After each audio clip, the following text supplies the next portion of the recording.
on today's episode of Living Cosmos. The Western mysteries are the shared mythological language that we all hold as Westerners. And that shared mythological language is our doorway into our deeper understanding of self and cosmos. Welcome to the Living Cosmos podcast. I'm your host, Matt Sturm. Our focus is on the questions, who am I and what is my place in the cosmos? This exploration is in service to understanding our true nature on our path toward human realization. Today, we recognize that the universe has been on a journey of evolution from undifferentiated particles into life, consciousness, and even podcasts. You and I are vastly interwoven into this living, breathing cosmos. Our stories of healing, awakening, and self-actualization are each threads in the evolutionary tapestry of the cosmos. So, center in yourself and join me for this transmission.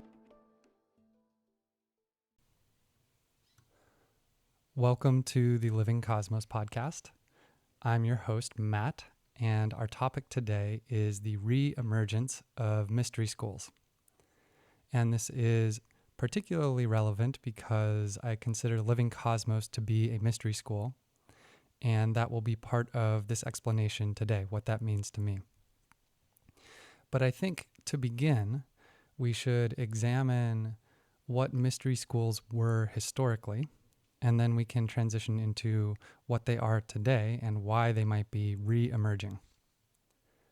So when we look back over the course of Western civilization, particularly ancient Rome, ancient Greece, and then we have some decent evidence that all the way back into Egypt, there were these institutions called mystery schools. And from the outside, meaning the exoteric perspective, a mystery school was an organization. It was some kind of institution of spiritual or religious priests and priestesses who would hold these initiations, these rites of passage, once a year or once every 5 years, depending on the different organization. But periodically, they would hold a rite of passage. And what would happen is that the elite, the wealthy, the well-to-do members of society would get to enroll in this rite of passage. And what would happen is some sort of spiritual teaching based on some sort of mythology. And on the other side, more realized, more empowered individuals would emerge. And again, looking specifically at Rome and Greece, many of the learned members of society, so Pythagoras, Plato are two of the more famous examples, but many philosophers and statesmen and leaders had gone through an initiation in a mystery school. The mystery schools are distinct from organized religion, although there is some crossover. Organized religion is really more about worship. And the mystery schools, their focus is initiation. The view from folks who are connected to mystery schools is that they are closer to the divine experience itself, and that religion, organized religion, creates a buffer where only the priestly class or the folks who are higher up in the religion have access to the truly transformational, mystical, spiritual rites. And that the organization of the religion creates a buffer where most folks do not get to participate in that level of experience. So mystery schools create mystical experiences, and organized religion is a place to go for worship. And there's no value judgment here, except just to note, like, that's one and that's the other. Now, the most famous mystery school in Western history is the Eleusinian Mystery School, Eleusis. And they worked with a particular myth, so far as we're aware, the myth of Persephone. And in that myth, what happens is Persephone is the daughter of Demeter or Ceres, the kind of earth harvest goddess. And Persephone is a virgin, and she is kidnapped by Hades, god of the underworld. And she is raped, and she is taken down into the land of the dead, where she spends a good deal of time. And she goes through a number of temptations and trials and tribulations. And eventually a rescue party is summoned, and Persephone is spirited back away up into the land of the living. And this is a myth of not just the process of the cycles of the seasons, where we have summer and harvest and fertility, and then we have winter, a period of fallowness or death, followed by rebirth into spring. It's also a myth of the transformation of the human spirit, of the self. So we undergo a process of psychic, archetypal death and rebirth as we naturally transform ourselves into more expansive versions of us. And so the mystery schools are shepherds of this transformation. And that's maybe the most important way to understand what a mystery school was and still should be today. It's a place where the human psyche and the self associated with that, meaning where I know myself from and where I'm choosing my actions from, transforms. The self transforms, the psyche transforms. And that this is an archetypal process. Archetypes are universal patterns of meaning. We put culturally specific myths on top of them. So the myth of Persephone, the myth of Dionysus, the myth of Osiris. These are all deities that go through some type of death and rebirth process, and they were all connected to mystery schools.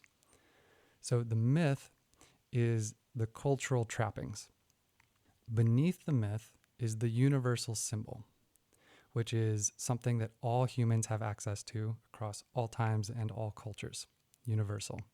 So the myth traces the trajectory, and we use the myth to step into that experience of transformation ourselves, and this is called the process of initiation. And when we look across cultures all throughout the world, there are rites of passage or initiations that share the same structure. They share the same underlying deep features, to the point where Robert Moore has made the argument that humans have a universal need for sacred space and the transformation that it bestows. We need this. And that's an important point because Western culture and modern culture today, for some reasons that I will go into, has largely lost the spiritual, the sacred core of our rites of passage and our processes of initiation. So the Eleusinian mysteries ran from about the year 1600 before the Common Era to 392 of the Common Era, which spans staggeringly about 2,000 years that this mystery school was running, and really like a heart of the very beginnings of Western civilization. And the Roman Emperor Julius is the last pagan Roman emperor, was the last one to be initiated. And after that, not only the decline of Rome, but the rise of Christianity led to the fall and the demise of the Eleusinian mysteries. So that's the big one that we hear about. And that's kind of what the mystery schools were when we look back. So what happened to the mystery schools? Well, they became occluded. They became covered over. And the word I'll use for this is occult. Not occult in the sense of devil worshipping or a cult in itself per se, but they became shrouded and hidden from our society as we naturally grew and developed and worked on other aspects of human civilization. So from the year 392 onward, we were, as Western culture, shifting from the classical era into medieval times and the rise of organized religion and Christianity and the rise of nation states. And we would call this the mythic traditional paradigm, if you listen to podcast 1, started to arise. And this focused on, instead of each town or village having its own organizing principle and sovereignty, creating larger and larger systems of civilization into nations and colonies and religions. And in order to do this, we needed to have a mythology, an organizing structure to align the beliefs of everybody who was inside that system. And with that organizing set of beliefs came a morality. Here's what you should do, here's what you shouldn't do. Now, the effect of this on the mystery schools is that they became a threat to the new organizing order, the new authority of civilization. Because the mystery schools are focused on the transformation of the individuals by connecting them to their own awakening process. And this awakening process is wild. It is massively unpredictable, and it puts power into the hands of the individuals who undergo this process of initiation. They connect with their own divinity, so to speak. And the organizing principle of the culture at that time is there is one authority which sits at the top of a hierarchy. And by having that authority with that very strong set of rules, we ensure the security of all the members in that social system. So having people connect to their own divinity, as opposed to this one divinity that sits at the top of the pyramid or the bearded guy up in heaven, was a threat for the new social order. And so the mystery schools went underground. And they stayed underground or continued to go underground through the mythic traditional paradigm being the primary paradigm of Western civilization, and then what's known as the Enlightenment Age, or the Age of Reason, which is the rise of the mental modern paradigm and the egoic self. And in this paradigm, we're focused on logic and reason and the scientific method. And so these mythologies and these pagan rites became, again, not so much a threat, but an object of ridicule of this next paradigm for humanity. Science has no place for religion and even less place for cults, or what they view as cults. And the effect of this, of these two paradigms coming one after the other in Western civilization's history, is that we pretty substantially stamped out and eliminated the initiatory rites that had been baked into our culture for thousands of years. And not only today have we forgotten that humans naturally want to undergo rites of passage and initiation in order to grow and expand into their fullness, but it's a double forgetting. We've forgotten the rites themselves, and then we've forgotten that we should be doing this. And we just think that the way our society is kind of how things have been and how it should be. Whereas the way that we structure our maturation process today is vastly different from the majority of the way that humans have organized themselves as far back as we can tell. Meaning, most of humans, prehistory and early history, had rites of passage and initiations across, all cultures and civilizations. And it's only in the last couple hundred years, maybe 1700 years, that we have progressively gotten less and less to the point where there's almost none left. So the mystery schools today, I did some research in preparation for this podcast to see what other mystery schools are out there and how they talk about themselves and what they look like. And wow, there is a wide range of mystery schools out there. And I will say that broadly, mystery schools today fall into the realm of New Age spirituality, meaning these mystery schools have been developed in the last 200 years, largely through channeled material, but beckoning to the mystery schools of old with the Aquarian Age, the New Age mentality that we're here to shepherd humans into a new way of being. We're here to graduate humans into their next evolutionary step in the universe. Now, the big institution within mystery schools today is the Freemasons. And they're the stalwart because the Freemasons has been around as an organization since the Middle Ages. Basically, as these mystery schools were now going underground, the Freemasons picked up the pieces and put them back together and included a bunch of material from medieval alchemy, in addition to these other mystery traditions from Rome and Greece and Egypt. And it's syncretic, meaning they put together a bunch of different pieces into one big melting pot. And the Freemasons have been going for hundreds of years at least. They're secretive, but they're well established, and they're like a well-ticking clock where they exist across Western civilization today. Some of the most resourced, powerful people in the world have been through Freemasonry.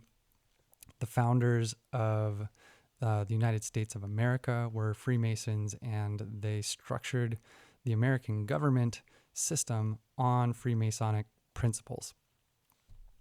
So I don't know whether Freemasons call themselves a mystery school, but that's the big one in the world today. I can't speak to Freemasonry from the inside. I've never been a part of their organization. I haven't undergone their rites of passage, but as an outsider, I've studied their material, and it is powerful, it's connected, and it's useful. It has been really useful for me. I also can't speak to whether there is an Illuminati and abuse of power or a secret world order, like none of that. I don't have any direct experience with any of that, so I would be speculating as much as anybody else is, and that's not really my purpose here. But so that is one mystery school that is around today. In most major cities, you can find one.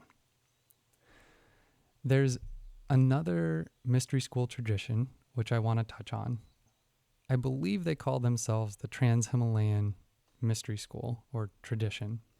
And it began with Madame Blavatsky, who was a Russian medium and channel in the end of the 1800s. She brought through a number of texts of books, which by her own account are radical, new. They are difficult to understand, and she admits in her introductions that many people may criticize them and that she's willing to take full responsibility of being the owner of these, even though from her perspective, she was just opening to larger forces that wanted to speak through her. So it's a channeled text. Most of them are channeled texts. So she kind of kicked off the Theosophany movement, the Theosophists, of which Alice Bailey and Rudolf Steiner are other notable figures. And that tradition still continues in and is doing pretty well today through various teachers around the world. So that's another mystery school tradition, I would say. And then the one that I'm connected to is based around two things. One is the tarot deck, so the deck of cards, which is often used as an oracle, tarot, and the Jewish mysticism called Kabbalah. And it turns out that the tarot deck is deeply intertwined both structurally and historically with this system of Jewish mysticism, which centers around the tree of life. And so in the end of the 1800s, in Europe, a group of well-to-do, largely men, channeled through some more information, some more texts, and created the organization called the Golden Dawn, around which there was a real revival of tarot and the symbolism connected with it. You will probably recognize the name Aleister Crowley. He was a member of the Golden Dawn, and then he got kicked out, and then he started his own thing, and he has a very popular tarot deck called the Thoth deck. The most popular deck in the world is the Rider-Waite tarot deck, and that was designed by one of the founders and one of the major figures of the Golden Dawn. So there was a revival of tarot as a means of shepherding these myths and symbols into human consciousness. And that's the tradition that I'm most directly connected to. My teacher is Pamela Eakins, and she created the deck called Tarot of the Spirit. And maybe this is a good time for me to tell my story into the Western mystery tradition at this point. So, I don't know, I think it was about 10 years ago. I was dating a woman, and she had a tarot deck on her altar. And I would go over to her house, and sometimes I would sit and meditate, and I'd pick up the deck and I'd pull a card, and I, had no framework or concept or connection with the tarot, period. But I would pull a card and look at it and like, oh, that's interesting, and read the little write-up. And over the months and years that I was dating this person, I continued to pull cards from her deck, and then like some really strong coincidences started to happen with the cards. And I started to take notice, like, wow, there's messages coming through here in a way it's not just like a random card showing up. Like what the symbol on the card is corresponding to some events that are happening in my life. And it got my attention to the point where I was like, okay, well, I want to check this out. I went and got my own tarot deck. And then I started pulling a card every day, and my partner at the time also started pulling a card every day. And we would way more. So the deck has 80 cards in it, right? So if I pull a card, the chance of my partner pulling the same card on the same day is 1 in 80. We would, I don't know, maybe every other week pull the same card on the same day. Like way more than statistically, like I majored in math. Statistically, it does not add up that should be happening.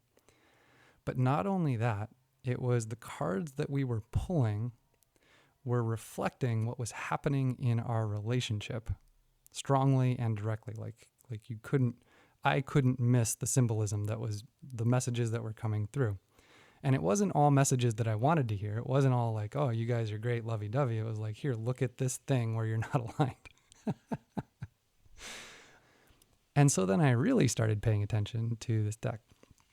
Now, my relationship with that partner ended, but I continued to work with the deck, and I read in the beginning of the book, there was this section which says, paraphrasing here, throughout the ages, the tarot deck has been used not just as an oracle, but as a tool for initiation. And if you really want to undertake initiation with this deck, what you do is you start at the beginning, the one of fire, and you go through the suit of fire all the way through, and then you go through water and wind and earth, and then you do the major arcana in sequence, and you spend 1 week with each card, and you just meditate with the card. Some people journal, some people draw or create art, however you want to do it. just hang out with the card and see what the card has for you. So 1 week per card. And as I mentioned, there are 80 cards in the tarot deck. So it's like a 1.5 year undertaking. And I went for it. And at the beginning, it was just kind of like fun, and I didn't put too much mind into it. But then it started to get a hold of me. And again, the messages in the cards were really directly relating to the events that were unfolding in my life. And this 1.5 years, during this period of time, I was undergoing my training as a Hakomi therapist. So I was becoming a psychotherapist. And then I was undergoing my training to become a psychedelic-assisted therapist. And both of those trainings involved a lot of deep inner work and were very transformational periods in my life. And these transformations that were happening in my life were being mirrored and echoed or traced also with the tarot deck. To the point where, at the end, so you end at the major arcana. At the end, as I was going through the deck, I had a new partner who I started dating, and I was sharing with her, each week what I was on, which card I was on. Like, okay, I'm on the Hanged Man now. And the messages or the archetypes of that card were coming into now our relationship, where she finally made the comment, like, she's really excited for me to be done with this tarot initiation because it's working us.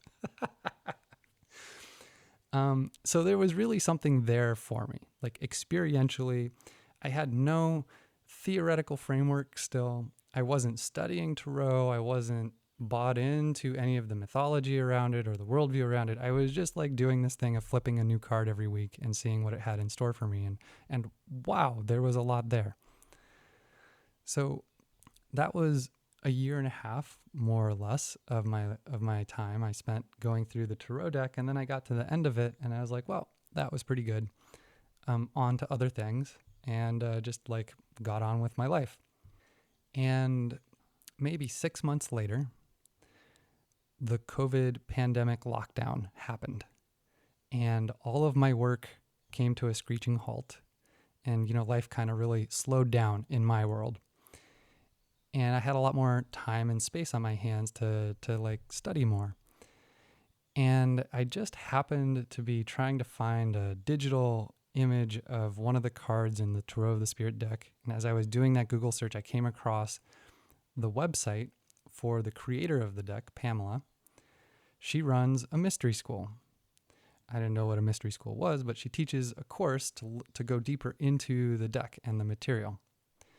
And I was like, oh, cool. I didn't even know this was an option. So I signed myself up for it. I started taking the course. And we don't start with the major arcana. We start with the minor arcana. And we just go through the numbers 1 through 10. And it's called the decad, connected to, our first reference in Western culture of this is Pythagoras, number mysticism, where each number of the 1 through 10 of the decad has its own archetypal personality. It's kind of a sub-deity. And we look into science and nature and mythology to see, where does this number show up and in what way, what function does it serve? So we're going through and we're studying these numbers. And again, I'm a math major, so I have a particular interest, and I've never looked at numbers in this way before. And it's fascinating for me. I'm into it, but intellectually, curious about it. And then I have an experience. What happens is I'm meditating one day, my regular meditation practice, and I get a really strong intuition, like a message, a ding comes through, and it's like, you should sit with 5-MeO, with toad, which is a very powerful psychedelic substance, which I had sat with one time before, but nothing really happened. It was kind of a dud. And I was just kind of like, okay, whatever, and wrote it off. And so on this day, I'm meditating, and this hit comes seemingly out of nowhere. And I'm like, well, all right, that's interesting. I'll put that into the percolator. I'll let that bubble away. And whenever the time is right, I'll sit with it. And then a couple of days later, I was sitting in meditation again, my regular meditation practice, and a really strong intuitive bing, no, soon. Sit with Toad soon. Louder than, normal, just like meandering messages, but like clear. So, okay, got it. Got the memo. And I have a good friend who lived not too far away, and I called him up to see if he could serve me 5-MeO. He works with this medicine. See if he could serve me over the weekend. And he was like, "Yep, I got space. Come on down."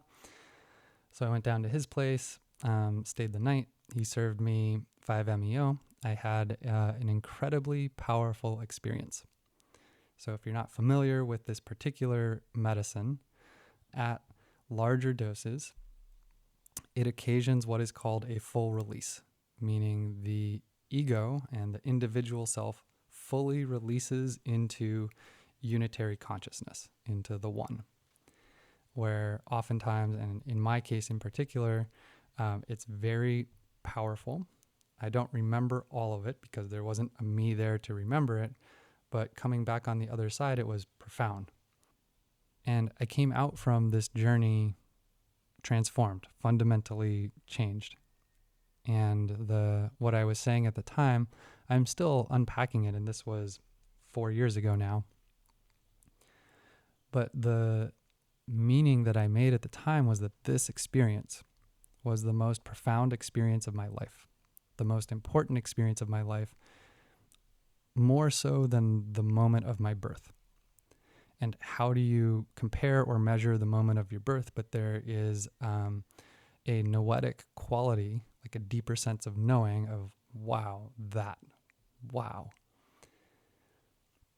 And I tell this story because as I was going through my studies with Pamela through the numbers 1 through 10, I have my experience with Toad with 5-MeO. And then the next morning, I have my every 2 weeks call with Pamela, and we are opening up the number 7, which in the mythology of the Decad, 7 is the number of transformation. It is the place where we let go into the mystery and the initiation happens, and then we come out the other side changed. And I had just the night before undergone the biggest experience of that of my entire life. And so there's the integration of the psychedelic journey itself, which for me was a deep one. But then there was the recognition the next morning that this system that I was studying, mainly from like an intellectual curiosity, like this seems cool, I'm into it, I want to learn something. Oh, this system is real and experiential. It's not an intellectual thing. I'm in it. And the fact that I'm studying it with a particular teacher and it has this particular form, that's just the entryway in. And what's happening in my life right now is way deeper and seamlessly woven into the symbols and material that I'm studying. So sometimes we might call this a conversion moment, the eureka moment where the scales fall off the eyes and you see. I don't really like the word conversion because it kind of implies belief, and it's not so much around belief as it was recognition. Oh, I'm tapping into the underlying pattern that describes how the cosmos and my psyche works. That's what we're doing here. And the fact that I had a really strong intuition to go have this journey that lined up the night before I began studying the experience of transformation, the archetype of transformation, that was no mistake. That was no accident. And that was the moment for me where I really started to get it. So now I want to talk about the esoteric understanding of a mystery school. So I already shared the exoteric, meaning from the outside looking in, and now I want to share the esoteric, from the inside looking out. So the exoteric says a mystery school is an institution or a teacher who have some type of mystical spiritual teachings where I can go and I can learn, and hopefully I become a better person and I transform through that. Okay, so that's from the outside looking in.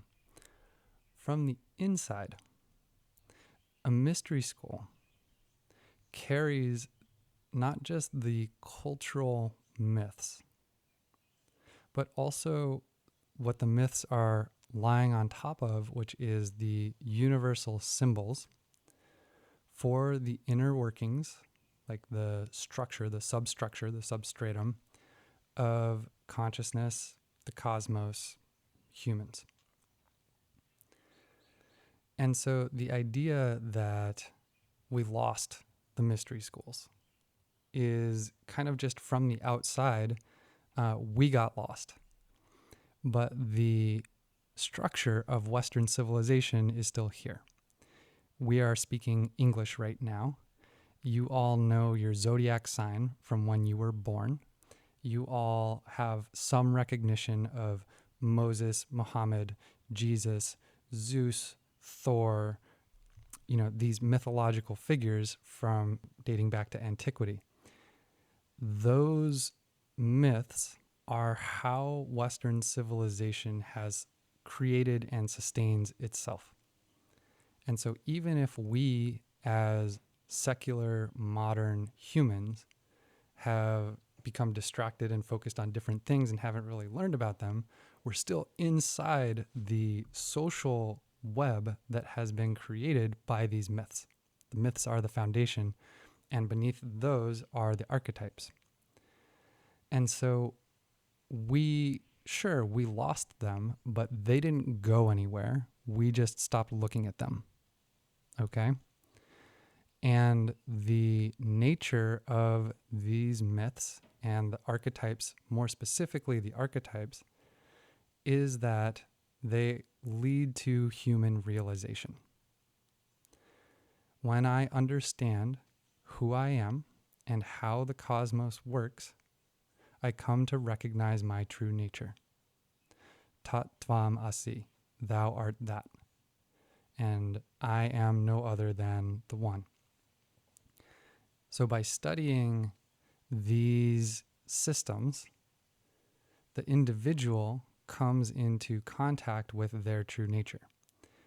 And so the esoteric way to understand what is a mystery school, the mystery schools are the places where human nature, Buddha mind, enlightened consciousness, whatever you want to call it, where human nature shines through the veils and can be touched. It's where we go to understand our true self. The true self is in you, has been in you all along, has been in us all along. And we get distracted, we have ignorance, we forget. The mystery schools in Western civilization are one of the places where we go to remember. So yoga in the East has all of these yogic practices, these visualizations and asanas and mantras to touch true nature. And Buddhism has meditation practices and their own set of deities to touch true nature. And there is a living mystical tradition in Western civilization to touch true nature, and it is one of those pathways. It's not exclusive, but one of them is through the mysteries. So that's the way that I properly understand what a mystery school is, or really what a true mystery school is outside of the egos of the people who are saying, hey, I have a mystery school here. So the Western mysteries are the shared mythological language that we all hold as Westerners. And that shared mythological language is our doorway into our deeper understanding of self and cosmos. So I want to continue with my personal story, my journey into this material. I had my spiritual awakening. Like I got on my path 11 years ago through a yoga and tantric sexuality school. And I went deep into sacred sexuality. I went deep into yoga. And then the other lineage that opened for me was Tibetan Buddhism. And both of those lineages are tantric. And that's a word that gets thrown around a lot, but enough suffice it to say for our purposes here, tantric means non-dual. There is not some external deity above me, an external authority, that all of this existence is a seamless whole, including me, including my mind, including my body, and that the tantric approach is to embrace the full spectrum of human experience. So Buddhists have their own version of Tantra. Yogis have a different version or versions of Tantra. And that seemed to be my path. And I loved it. I was deep in it. I was dedicated and getting a lot out of it. And then, as I described, I kind of like the archetype of the fool, I just stumbled into this other lineage and was not looking for it, was not really expecting it, but it caught my attention. And then I kind of like a moth to a flame, which is a really good analogy here for not just me on my path to this lineage, but how people connect with mystery schools. Like there's the light, and the light has been shrouded, it has been occluded of the mystery school, but then these little sparkles come through and we see them and we get attracted, and then we kind of circle in like a moth towards the flame. So needless to say, I continued to study. I was studying with Pamela for a couple of years and went through most of the different teachings that she has to offer. And again, from the outside, we think that a mystery school needs to be a place. It needs to have a curriculum, and that it should have, an in-person ceremony to graduate or something like that. Well, again, I was starting these studies during COVID lockdown, so nobody was seeing or connecting with anybody in person. And as I went through the first sequence with Pamela, she shared with me at some point along the way her experience of her teacher laying her hands upon her, Pamela, in her empowerment ceremony and feeling the energy flow through, and how she couldn't believe that she was feeling something and she didn't understand how to make it work. But then when she started graduating her students, she would just lay her hands on them and then she would feel something happen. And it's not like she wasn't doing energy work. It wasn't any technique that she picked up. It was just happening. So at some point along the way, she had shared with me that little tidbit, her own awe and wonder at the process. And to this day, I've never met Pamela in person, though I have spent countless hours with her over Zoom. So we finished the first initiation, the first training, and sometime around there, I had a dream. And in the dream, I'm in an old church, and I can remember the walls are like this tan-colored stone. And there's a whole bunch of us students in the church, and we're kind of socializing and not really paying attention. And then all of a sudden, things get called to order. And there are a number of teachers up at the front. And I then somehow understand that this is a graduation ceremony. And one of the teachers steps in front of me, and I'm sitting down. And then I look and I can see with more clarity that this is Pamela. And the dream begins to come more lucid, and I start to recognize, something's happening here, which is not normal dream time. And Pamela reaches forward and places her hands on my shoulders in the dream. And then I start to feel an activation. Something is getting stirred, and this warm, tingling, light sensation is running through my whole system.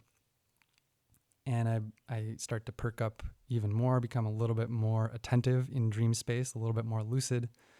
And then she takes her hands back And then without any effort at all, I start to float up into the room and fly around the interior of the church. And at a certain point, before too long of flying around, I got so excited about what was happening that I woke myself up. And this often happens for me in lucid dreams where cool things are going on. I'm like, whoa, this is super cool. And then I wake up. And this, over the course of the next 2 years or so, I had 3 dreams, lucid dreams of receiving an empowerment from Pamela. And this again is the reason why I'm sharing this is not like, oh, it's so cool, look at me. The reason why I'm sharing this is that the form of the mystery school does not matter, because what's happening is we are touching our true nature through the process. And that larger nature, which is us, is vastly more intelligent, powerful, connected, far-seeing than our personality.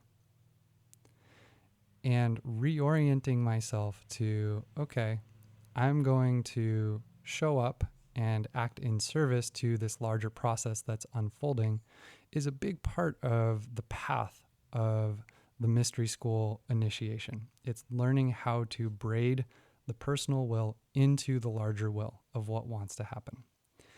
So we don't need to have a schoolhouse. We don't need to have a textbook. We don't need to have a teacher who we ever actually see in person. And I've had other experiences of connecting with guides who are ephemeral, who have no physical manifestation, but who are nevertheless connected to this transition and have something to teach me. And so that also speaks to the role of the teacher, or maybe I kind of like the word shepherd, the person who is organizing the mystery school. The word Kabbalah in Judaism means to receive. So my lineage, the mystery school lineage that I'm connected to, is Kabbalah translated through the tarot deck. It's not Kabbalah translated through Jewish culture or synagogues or religion. It's translated through the tarot deck. But nevertheless, the word Kabbalah means to receive. And so what's happening is the school and the instructor are there to help open the space for the student. They say, look here, study this, journal on that topic, explore that, and be here, marinate in this material. And then whatever happens, our role as the instructor is to be curious, to be excited, and to encourage the student to keep going. That's it. So it actually takes a lot of the pressure off. Like, I wouldn't qualify myself to lead a mystery school if I was the one doing the awakening work for the individuals who showed up. Check back in another 20 years, maybe, right? But my role is actually just to be the steward of this work. I'm the place where people can come and open and undergo their transformation. When I underwent my transformation, Pamela didn't say, okay, now we're getting to the 7, go do a big medicine journey. She said nothing at all. And she just allowed the process to happen. And then she was curious with me as it unfolded. And she encouraged me to keep going. And I received what I needed to receive. So this goes back to the principle of organicity. Organicity means that each one of us, and life in general, naturally moves towards wholeness. It knows how to get there. We know how to get there. And so the mystery school of today, at least my version of the mystery school of today, and what was gifted to me by my teacher Pamela, is very much just an invitation to be in the exploration. And I so deeply trust the course material, which is just a tarot deck, but it's also a way of looking at and studying and engaging with the tarot deck. I so deeply trust that material, and I trust each individual who feels called to show up and engage with it, that the process gets to happen. And that's my orientation. That's the Living Cosmos orientation to the Mystery School of today. So now, finally, I want to circle back around to the title of this podcast, which is the Re-Emergence of Mystery Schools. And this is bigger than Living Cosmos. So as I mentioned, the mystery schools became occluded. They went underground in the Middle Ages, into the modern era, and now in the postmodern era. And if you listen to podcast 1, I talk about the integral paradigm, which is newly emerging. One of the features of the integral paradigm is the experience of the sacredness of self, sacredness of life, sacredness of cosmos. We step back into the sacred world. And in order to enter the sacred world, we need to create sacred space, meaning rites of passages, initiations. And so sacred space can be created in a psychedelic medicine ceremony. It can be created in a grief ceremony. It can be created by going to church. But there are specific things that happen through sacred space. And the number one thing is we as individual humans can't control it. We can create the conditions where it arises and we can close it back down. But then what happens in sacred space is beyond our control. Oftentimes, where we go is into a process of death or dismemberment or stripping down into the puddle of goo, the humiliated puddle of goo that we are, only to be rebuilt back up into a fuller sense of self. So a death and rebirth process. This is where it happens. This is the container that holds it. So integral is connected back into the sacred from a more holistic, more complex experience of reality. Whereas the modern worldview sees the sacred as woo-woo, as witchcraft and superstition, and the traditional paradigm views sacred space as a threat to the social order. In postmodern, we begin to get the sacred coming back in. And like I said, when I looked around at other mystery schools, a lot of the information is channeled. And the thing about channeling information is that it's very difficult to track, to test, to validate the information that's coming through. In my lineage, they have a number of different sayings, and one of them is that the astral realm, the nature of the astral realm is to deceive. And so if I'm going up and doing channeling or astral travel to get the tenets of my mystery school, I really want to check out what's happening here. And by the nature of it, it's challenging to do that.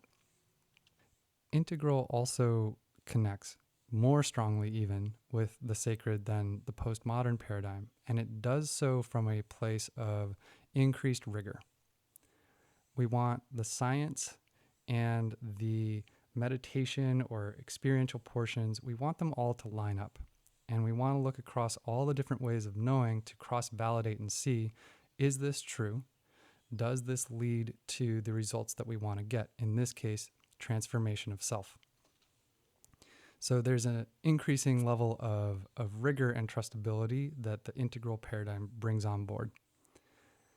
Now, the graduation of the self is the last little bit that I want to talk about. We have a maturation process that's connected to our biology. We go from children to teenagers to adults to elders. In addition, we have an archetypal progression from the child to the teen to the adult to the elder, which is not tied necessarily to our biological age. Oftentimes, and mostly in Western culture, these are gendered archetypes. The boy, the hero, the man, the father, and then the grandfather, the elder, are the masculine ones. feminine ones are the girl, the heroine, or the princess, the queen, mother, woman, and the crone, grandmother.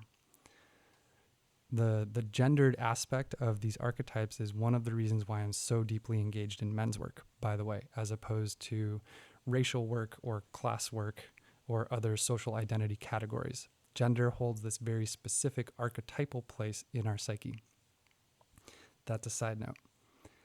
We live in a largely adolescent society, archetypally. We are heroes working towards our own glorification, achievement, and the recognition of our peers. And that leads to the competition, consumerism, one-upsmanship, and wealth hoarding that we see in our society today. And this is just a brief version of that argument. The reason why we are in an adolescent culture is because we have lost our rites of passage. And the rites of passage, these initiatory rites, open us from the egoic center of the self to the soul center of the self. And then eventually from the soul center to the larger S, self, higher self, Christ consciousness, big self. Initiation and rites of passage is how we do that. So the integral paradigm, in order to step into the wholeness of integral, we need to connect with the soul self, the transpersonal seat, my direct knowing that arises from my heart. And so as integral comes online in our culture, the not only need for sacred space, but the capacity to step into sacred space and the recognition that this isn't superstition or woo-woo or new age crap, whatever, that it's a real, legitimate form of human development comes online more and more. And so I expect to see the re-emergence of mystery schools as a legitimate place for the transformation of humans. And not only legitimate, much needed. I see two major issues with society today. One of the issues that we have is that, like I said, we live in a largely adolescent society, and the other is trauma. Trauma keeps us small. Trauma gets passed down generationally, and trauma limits us. So these two things are going to increasingly get cleared out by the larger self-actualization process of integral. And one of the ways that I expect us to go through initiations, maybe the primary way, is through mystery schools. So Living Cosmos is a mystery school in that I offer this process of initiation using the tarot and the meditations and contemplations associated with the tarot deck. That specifically is what makes it a Western mystery school. Now, I want to close by offering the opportunity to engage with two additional resources here. And I'm going to make these available through my brand new Patreon page, Living Cosmos on Patreon, and just setting it up now to go along with this podcast. The first resource, about a year and a half ago, I recorded an online course called This is Consciousness. And it was 4 sessions, an hour long each, and they covered states of consciousness, the paradigms or worldviews of consciousness, like we discussed in the prior episode, archetypes, and then the fourth one is an experiential story-like journey into the mysteries. And in that course, you can experience the content of the mysteries, the Western mysteries, directly, as opposed to in this podcast, I've just been talking about them. So all 4 of those would be useful for coming up to speed and going deeper into this material that I've been talking about, but in particular, the 4th one. So I'm going to post all 4 videos to my Patreon. And then the other thing that I'm going to do is I'm going to record a bonus to this podcast episode, which will be an exploration of 3 of the myths used by mystery schools. And those will be the myth of Osiris, the myth of Persephone, which I mentioned a little bit about, and the myth of Dionysus. And all three of these, we have reason to believe that thousands of people over thousands of years engaged with these myths in meaningful ways to undergo the type of initiation that we were just talking about. So I want to give a little bit of a mythic interpretation and explanation of these three myths. So if you head over to Patreon and look up Living Cosmos, that will be for my members who are supporting this podcast. And with that, I want to say thank you for taking the time to learn about this crazy topic called mystery schools and the exciting re-emergence of this period that we're in right now. Blessings, friends. Thank you for joining us today for the Living Cosmos podcast. If you enjoyed this episode, please leave me a review and a rating on whatever podcast platform you use to access it. If you'd like to go deeper, I'd encourage you to head over to livingcosmos.com, where I have a whole host of free videos and resources, as well as whatever courses I'm offering today. This podcast is made possible by subscribers to my Patreon, Living Cosmos. You can head over there to become a member to access bonus material and content. You can also check out my book, The Organic Masculine, and connect with me on the Living Cosmos Facebook group. Thanks again, and aloha.